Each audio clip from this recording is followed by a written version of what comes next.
Live from Studio 46, this is CBS 2 News This Morning. People running for cover as a building comes crashing down in Brooklyn, leaving nothing but rubble and smoke in its wake. COVID-19 cases in the U.S. hit a record high for cases recorded in a single day. Now it's leading to a crackdown here at home. Good morning on this Thursday, July 2nd. I'm Dick Brennan for Chris Wragge. And I'm Mary Calvi. Welcome to CBS 2 News This Morning. We'll have the day's top stories in just a moment. But first, let's get a check on your weather right now. We turn things over to Elise Finch. Looking pretty good out there, Elise. It is, Mary. Honestly, it is looking so much better today. And in fact, we're expecting a much better day across the tri-state area. Also a much warmer day. Not necessarily obvious when you look at the starting temperatures this morning.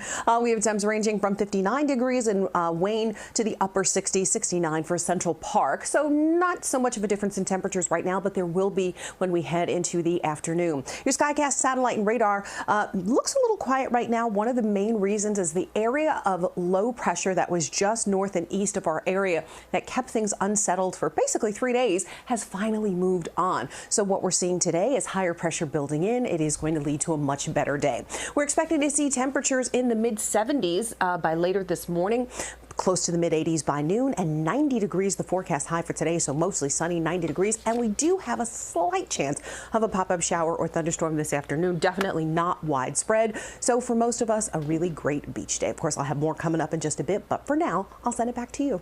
All right, Elise, thank you so much. A three-story building collapses in Brooklyn, sending people scrambling for cover and dodging debris. This morning, crews are still busy trying to figure out why. Luckily, only one person suffered minor injuries. CBS 2's John Diaz is live from the scene in Carroll Gardens. John. Good morning, Dick and Mary. Yeah, gym owners confirming over on Facebook that the gym has been closed due to the pandemic, so no members were inside the structure when it collapsed. Of course, leading this community, these neighbors to, breathe a big sigh of relief, knowing things could have been so much worse. I want you to take you right here to the scene. Take a look behind me. Members of the FDNY and NYPD still out here on scene. You can see other crews hard at work cleaning up the debris. The Department of Buildings issued an order for the full demolition of the remaining structure. Exclusive surveillance video shows a sunny and busy Wednesday afternoon on Court Street quickly swallowed by a cloud of smoke with pedestrians running for cover. That smoke, the aftermath of the building at 348 Court Street, known as Body Elite Gym, suddenly collapsing. Late last night, the Department of Buildings confirming with us the Carroll Gardens building suffered a full structural collapse. This morning, crews are still monitoring the stability of the building's south wall since it did not cave in. We do know that there were some issues with the facade. There was a bulge in the exterior wall, and that was one of the things that they were here with. Got a stop work order because of the way they were performing the work. The gym posting on Facebook how for 36 years they were a part of the community, saying words can't describe the overwhelming shock. Photos from Google Maps taken in July of 2019 show what the structure used to look like. Witnesses say the three-story building crumbled in 30 seconds. All of a sudden I saw something, the building coming down, and after that I don't know what happened. I run in the middle of the street.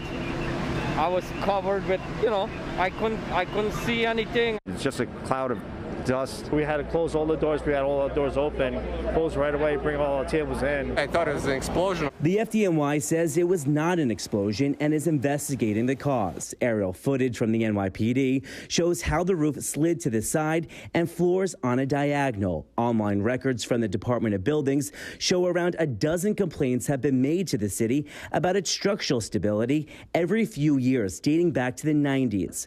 But a gym employee telling CBS 2's Lisa Rosner he does not believe the latest construction to install more windows was the cause. There are steel reinforced beams everywhere, and there would be no reason to question the integrity of the structure of it. And a live look back here at the scene, the Department of Buildings issued a full vacate order to the neighboring commercial building at 350 Court Street, which is a health food store. Now, authorities tell us that they are still trying to figure out the exact cause here of this building collapse. Of course, we'll let you know what does develop here from the scene this morning. But for now, we are live this morning from Carroll Gardens, Brooklyn. John Diaz, CBS 2 News. John, thank you. And there is breaking news to bring you. Another shooting overnight leaves 2 men dead. This This one in the High Bridge section of the Bronx. Police say the 2 victims were found sitting in a parked car on Sedgwick Avenue just after 1 o'clock this morning. Both had gunshot wounds to the head. They were pronounced dead at the scene. So far, no arrests have been made. More now on the road to reopening as the U.S. sets a record in the coronavirus pandemic. The daily number of positive cases topped 50,000 yesterday for the first time. The troubling surge has many states rethinking their reopening plans. According to the CDC, there have been 2.6 million cases in the country since the pandemic started, and more than 127,000 people have died. Here in the city, indoor dining has been postponed, but it's surfs up at city beaches. CBS2's Ali Bauman reports. The first day of July, and for the first time all year, all 14 miles of New York City beaches are open for swimming. These kids are wasting no time at Rockaway Beach. I like to go in the water and play with my friends. Beachgoers are encouraged to follow state guidelines, keeping blankets and chairs 10 feet apart and avoiding group activities. Lifeguards will be on duty 10 a.m. to 6 p.m. daily, and instead of mouth-to-mouth resuscitation, they'll use a special CPR bag that replaces rescue breathing. You feel so bad because a lot of people come to the beach and they couldn't go in the water. So now at least they can go in, the lifeguards are back, so that's great. New York is recording its lowest 5-day hospitalization increase since the pandemic started, but infection rates are skyrocketing in other states, like Texas, where some hospitals are so inundated they're moving patients to other cities. We had to send patients as far as Huntsville or Galveston, which is from here, if you do the map, it is more than 50 miles away.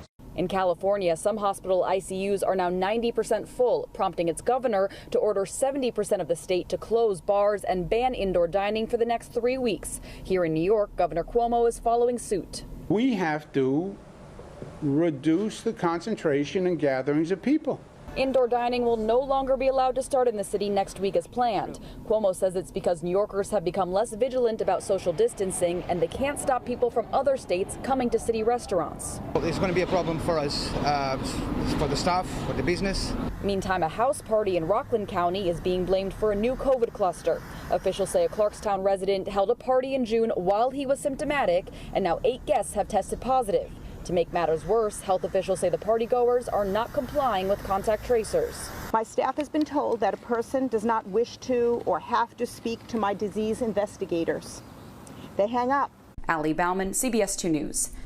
With surging cases across the country and warnings of a second wave in New York City, we wanted to know how well the city and state are prepared with PPE.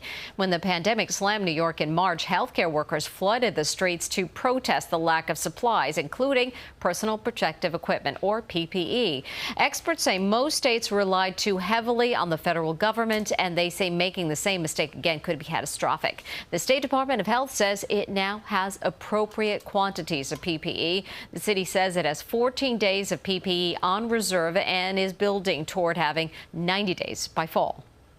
I'd say at least 3 months of supply. So even if there was an emergency that they had to restock it, there would be sufficient time to produce it.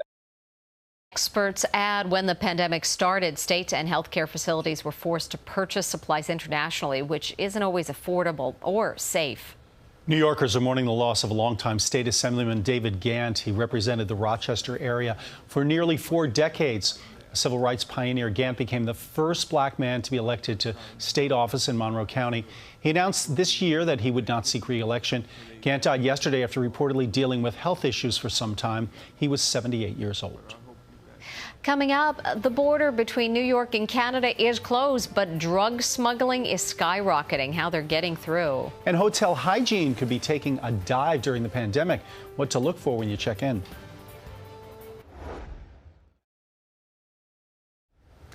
Wednesday marked another day of volatile storms in the tri-state area in Harrison, New Jersey. Cars were stuck underwater at some flooded intersections. City workers had to help police officers make their way through. And there were heavy downpours like this one in Short Hills, New Jersey. And in Cobble Hill, Brooklyn, you could see wind blowing the rain sideways on the BQE. And time now to check our weather for today. Elise, Finch, we're hoping to do better today than we did yesterday.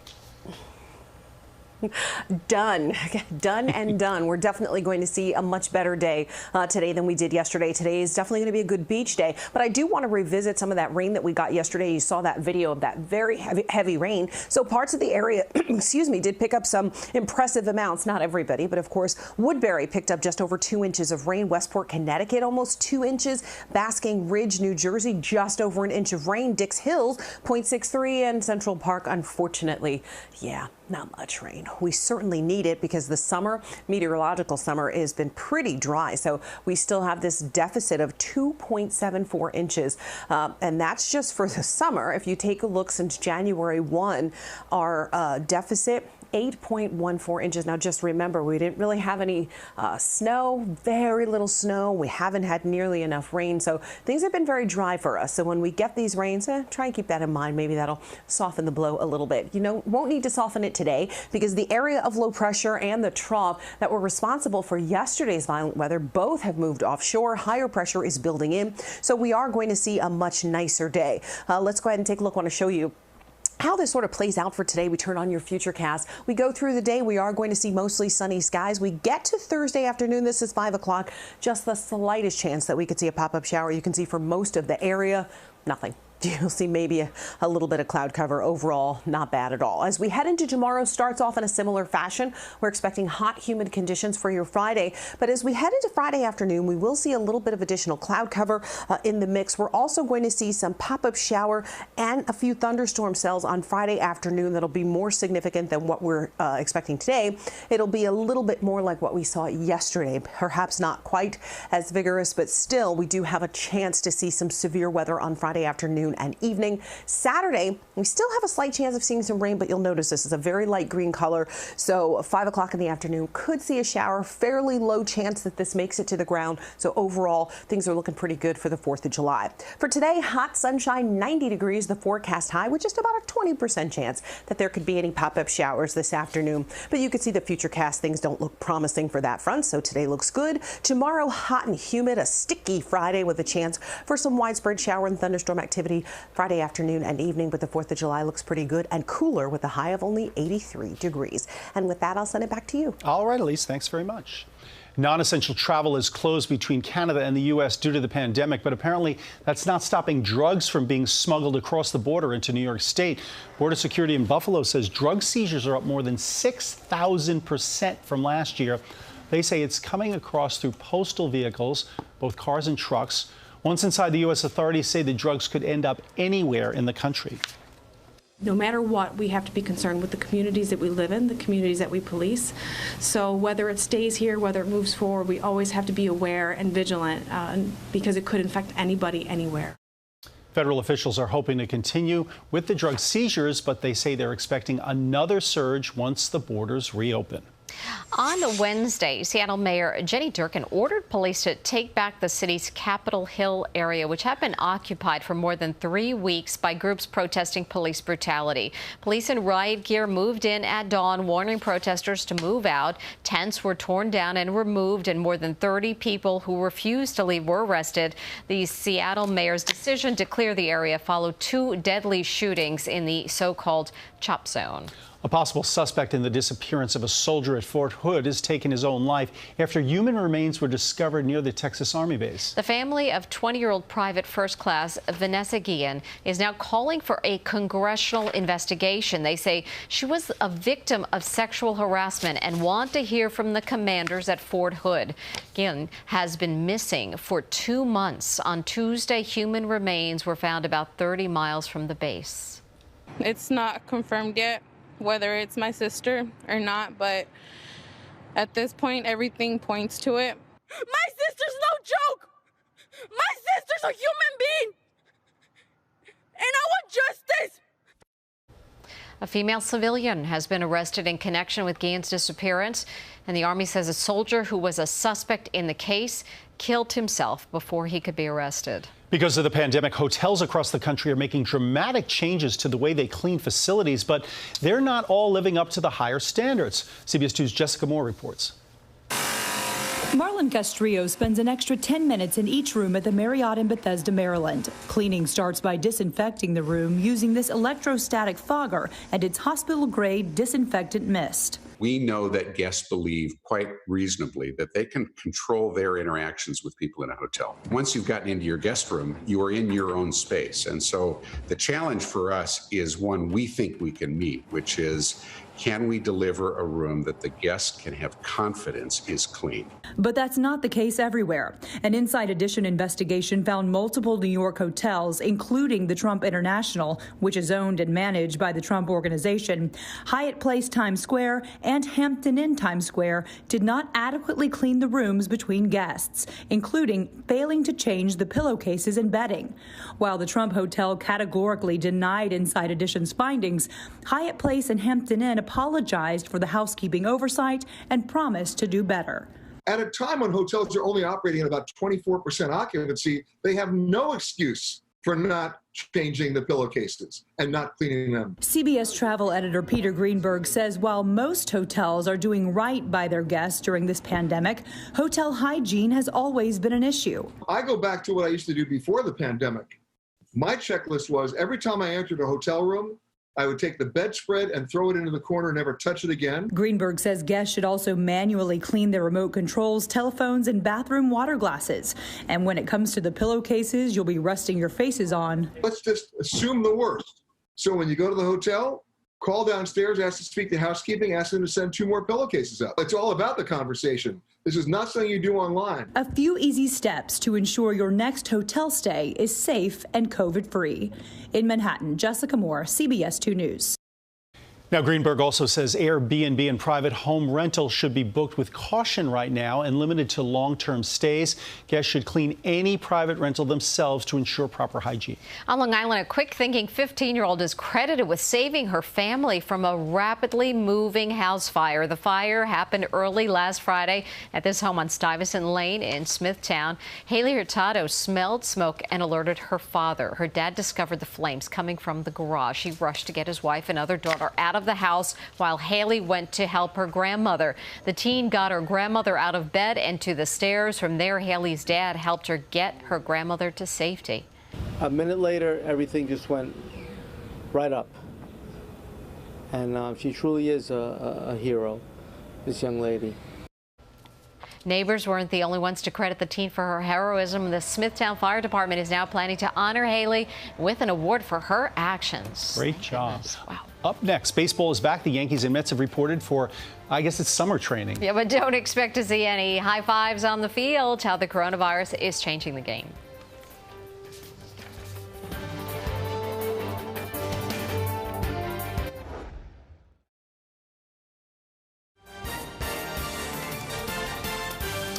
And as you can see, it's shaping up at least at 5:52 to be a bright, sunny day. Let's check in with Elise Finch and see if the sun will stick around. Elise. We hope so. Yes, it is going to stick around. We're expecting a mostly sunny day out there. Temperatures much warmer today than what we had over the past couple days. So it's going to look a little bit like this out there. The coolest location may be around 80 degrees. That would be Bridgehampton. Everybody else on this map, upper 80s to the low 90s. So 90 degrees right on the nose for Woodbury as well as Central Park. We get that with tons of sunshine and just the slightest chance that we could see a pop-up shower or thunderstorm this afternoon. But the latest model run is showing that that really doesn't look likely for most of the area. When we fast forward into tomorrow, just know that it starts out a lot like today, hot, humid, but as we head into tomorrow afternoon, we do have a chance for strong, possibly even severe thunderstorms. So just know that as you make your plans. But the 4th of July itself right now is shaping up to be pretty nice. Temperatures take a little bit of a dip, so we'll be in the low 80s, 83 degrees with partly to mostly sunny skies. And with that, I'll send it back to you. All right, Elise, thank you so much. So baseball fans are finally rejoicing as the Mets and Yankees begin, I guess they call it spring training 2.0, maybe something like that at their home ballpark. You could call it that. As Steve Obermeyer reports, they're back and getting ready to play ball. The boys of summer are making a return. MLB is calling it summer camp.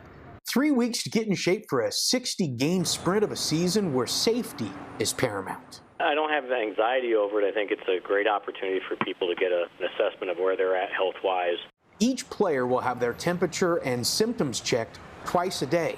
A positive test will send that player home to self-isolate for 2 weeks. The first hurdle of many that needs to be cleared, and then doing everything in our power to prepare them for a championship caliber run. Teams will use the home and visiting clubhouses to get dressed, and training in the whole ballpark. In fact, pitchers might even use Yankee Stadium's Great Hall for flat ground throwing.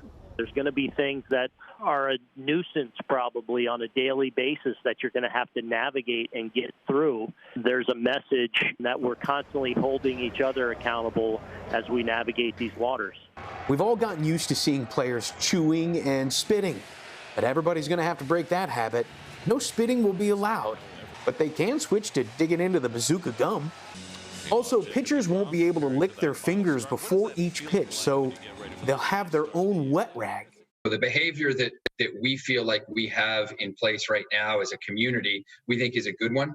And we are going to continue to educate our players on how we have overcome some of the initial spikes in the virus as a community over the course of the early parts of this. If more than one guy touches the ball, they'll replace it. Also, high fives have been banned. Same for fist bumps. But nothing describes the heat of the moment in baseball like a manager getting in the face of an umpire. Now, that will be outlawed. If they feel like they're in danger, players will always have the ability to opt out of the season, but so far no Yankees nor Mets have done that. So it's time for summer camp to swing away. Steve Obermeyer, CBS 2 News.